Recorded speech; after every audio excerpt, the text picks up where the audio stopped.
tere. Äh, sihuke asi juhtus, et pandi üles siuksed plakatid ja siis läks Delfi kohale ja tegi pilti sellest naisest ja see naine on nagu, ärge tehke valimiskampaaniate juures minust pilti. Igatahes, te võite lugeda seda artiklit ise, kui tahate, ma kerin ruttu läbi, siis te saate kõik läbi lugeda, onju. Aga mõtlesin, et paljus inimesi arvatavasti huvitab, mis juhtub, kui helistada neile numbritele.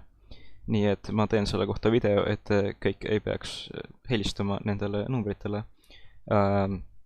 Nii, nagu te võite märgata, siis see number, mis on eestikeelsetel tekstidel, on erinev kui see, mis on venekeelsetel tekstidel. Nii et paneme esimesena sisse siis selle eestikeelse teksti ja vaatame, mis me siis kuuleme. Tüt. Tere!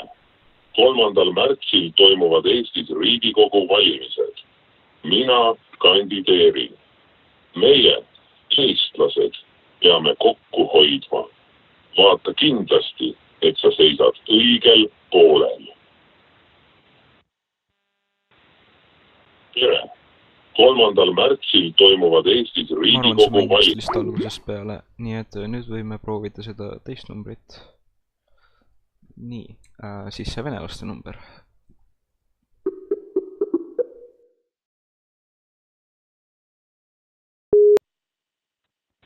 Здравствуйте. 3 марта пройдут выборы в Riigikogu. Я кандидат. Мы, русские, должны держаться вместе. Стойте на правильной стороне. Здравствуйте. 3 марта... No mis ma siis selle kohta öelda oskan?